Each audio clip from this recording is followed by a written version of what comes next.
Good evening, wonderful, amazing, fantastic algebra students. This is Miss Youngblood here, providing you with some assistance with the packet of work that I gave over the school closure period, as well as with your Khan Academy assignments. So I hope that you are using this time to be productive, that you are staying healthy and safe. And if you need anything, just feel free to reach out and I can connect you with different resources. Or if you need help with the math, obviously I'm here to help you with that. Questions about your grade, whatever you need, just make sure you are reaching out using that number that I provided on Google Classroom or the email that you all have. So please don't hesitate to reach out if you have any questions. But let's get into this math. So on the actual packet that I gave out on Friday, or that's posted on Google Classroom, I'm starting with the first assignment for today, March 16th, and the topic is evaluating expressions. The first problem I want to take a look at is problem number 3. So let's take a look at problem number 3. So in problem 3, we are asked to evaluate this expression, mp squared plus m, where m is equal to -1 and p is equal to 6. Our first step is to plug in -1 for m and 6 for p, and then we plug in -1 again for that second m. So after we plug them in, we want to start getting into our order of operations. Notice how when I plug them in, I did place them in parentheses just because it's easiest to keep track of what exactly you're plugging things in for and what operations you might have to do between different numbers. So we see we want to start with parentheses. If we look inside of our parentheses, we have two numbers right next to each other, which means we are going to do multiplication. So -1 times 6 gets us -6. That was our first step from here to here. Also, all I did was change this plus -1 to -1. Those mean the exact same thing. When you are adding a negative, that is the exact same thing as subtracting. So now we have -6 squared minus 1. Our next step after simplifying the parentheses is to move to our exponents. We see we have this exponent here of 2, so we're going to do -6 to the second power, or -6 squared, which gets us 36. And our final step is to do 36 minus 1, which gets us our final answer of 35 for problem 3. In the next problem, problem 6, we are told that j and k both equal 6. So all we're going to do is replace the j and k variables with 6's.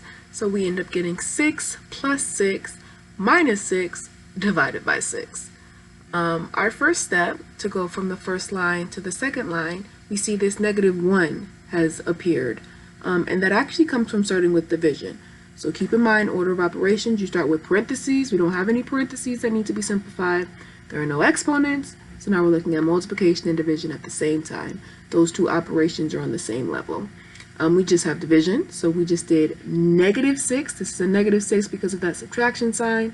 We did -6 divided by 6, which got us -1 or -1.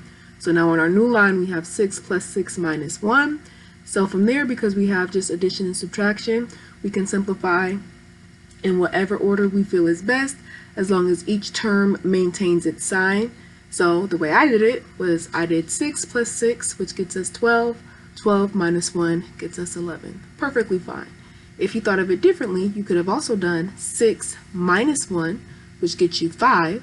5 plus 6 gets us 11. So it's another way you could have done it, just as long as each term maintains its sign. I always find it easiest to just work my way from left to right once I'm left with addition and subtraction though. So our final answer for number 9, like I said, is 11. My apologies, I was a little ahead of myself. That was problem 6 where the answer was 11. Now we are looking at problem 9, the last problem I will be reviewing for this assignment.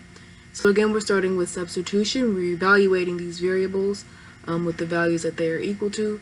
So we know that y is equal to 4, x is equal to -4, and z is equal to 1. So I just started by replacing those variables with those values. So then you always want to start with parentheses, start with the innermost parentheses. So if we see here, 1 is by itself, and now we have 1 squared. Keep in mind, 1 squared just means you're doing 1 times 1, which does indeed equal 1. So this part of the parentheses is just equal to 1. Then we take this number, which is 1, and cube it. So now we are at 1 cubed, which again equals 1. So I did want to show this out, even though it's kind of easy because 1 times itself, however many times, is just 1. But if this number would have been different, we would have had a little bit more thinking to do. Regardless, this whole thing is equal to 1. So that's where it comes from. So then the next step is to keep working with the parentheses. So in our parentheses, we have -4 plus 1. Simplify those to get -3. Then we have this 4 in front of the -3 when a number is next to another number and they're in parentheses. We know that's just multiplication. So 4 times -3 is -12. So our final answer for this problem 9 on this assignment is -12. So now I want to take the time to review some of the Khan Academy problems that you might see in your problem sets that were assigned to you. Keep in mind that all the Khan Academy problems are different, so they might not be exactly the same, but they have the same idea, and you do get that immediate feedback and more personalized practice when you are struggling. So I strongly recommend Khan Academy to those who are able to do it. So the first problem in the Khan Academy set that I did was 8 plus, let me take the other ones. So the first problem in the set was 8 plus w over 4. And we were told that w equals 16. So our first step is to plug in 16 for w. So we're now at 8 plus 16 divided by 4.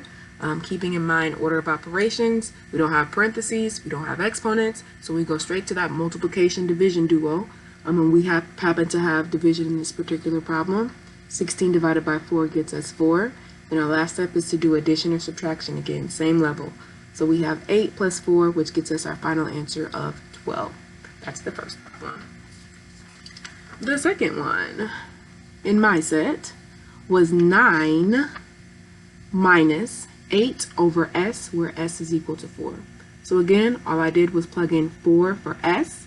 So this changed to 9 minus 8 divided by 4. Again, order of operations, no parentheses, no exponents, so we're straight to the multiplication or division step. 8 divided by 4 gets us 2. Then we do 9 minus 2 to get our final answer of 7 for the second problem in the set. Third problem in the set is a little bit different. We now have some multiplication thrown in there. So now we are given the expression 2d plus 3, and we are told that d is equal to 8. So again, we start by replacing this d with the value that we are told it is equal to, which happens to be 8. So now we have 2 times 8 plus 3. Order of operations, no parentheses, no exponents, straight to multiplication division. So we have multiplication. 2 times 8 gets us 16. 16 plus 3 gets us 19. So our final answer is going to be 19 for that third problem in the set. Our fourth problem is actually in the next set. So the next set, you are substituting variables for more, or values, for more than one variable. So in this particular problem, we have 3 variables. We have a, b, and c. They tell us that a is equal to, a is equal to 2, b is equal to 5, and c is equal to 7. Oh, sorry. C is equal to 4. It's backwards for me. C is equal to 4. So we start by plugging in those values. So our next line gets us 8 times 2 plus 3 times 5 minus 10 plus 4 squared. So we're doing order of operations. So we don't have any parentheses to simplify, so we go straight to exponents. Our exponent is here, this exponent of 2. So we have 4 squared, which gets us 16. I also took this time to jump straight to the multiplication division level because they do not interfere with this term. So I went ahead and did 8 times 2, which gets us 16. 3 times 5, which gets us 15. Then I brought down that -10. So now I have all addition and subtraction. So now I'm just adding and subtracting together. So I did 16 plus 15, which gets me 31. 31 minus 10 gets me 21. 21 plus 16 gets us 37. So the final answer for this one is 37. Again, order does not matter as long as each term maintains its sign. So for example, I could have done -10 plus 16 gets me 6, positive 6. What is that? 15 plus positive 6 gets me 21. And then 21 plus 16 will still give me 37. So again, order doesn't matter that much, but it's always easiest to just work from left to right if all you have is addition and subtraction, so that you can make sure you don't overuse or forget to use a particular term. So again, final answer for this fourth problem was 37, if you're still looking at how I did it. The fifth problem, we have a little bit of mix of division and multiplication. So our original problem was 5w minus w over x, and we're told that w equals 6 and x equals 2. So again, we started by plugging in 6 for w, and then we plugged in 6 for this w as well, and we plugged in 2 for x. So again, there are no parentheses to simplify, no exponents, so we jump straight to the multiplication division level. So we have this part that needs to be multiplied together. 5 times 6 gets us 30. And this part that needs to be divided. 6 divided by 2 gets us 3. So 30 minus 3 gets us our final answer of 27 for that fifth problem. Last problem that I felt might give you guys some struggles or some challenges and was different from the others you had seen was this one, only because of this cubed. I think you guys could have handled it if this cubed wasn't there. And most of you can still handle it with the cube. So we have f cubed plus 11g minus 4h. We're told that f equals 3, g equals 2, and h equals 7. So we cubed the 3. That means we did 3 to the third power, 3 times 3 times 3. And I kind of did a little example of that over off to this side. So we know 3 times 3 is 9, 9 times 3 is 27. So that means 3 to the third power, or 3 cubed, is equal to 27. So again, like one of the previous problems above, the multiplication step doesn't interfere with this term at all. So I went ahead and multiplied these two parts in that next line as well. So I did 11 times 2, which got me 22.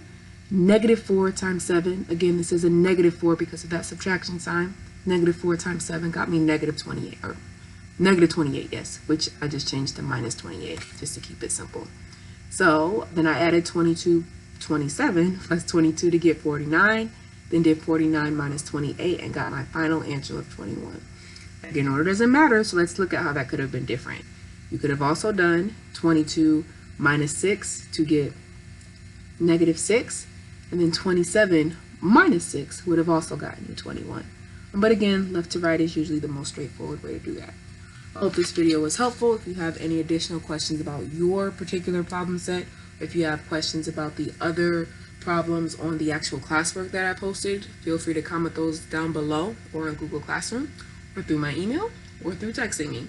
We're going to get through this together, so just make sure you are using those resources I provided to reach out to me if you have any questions.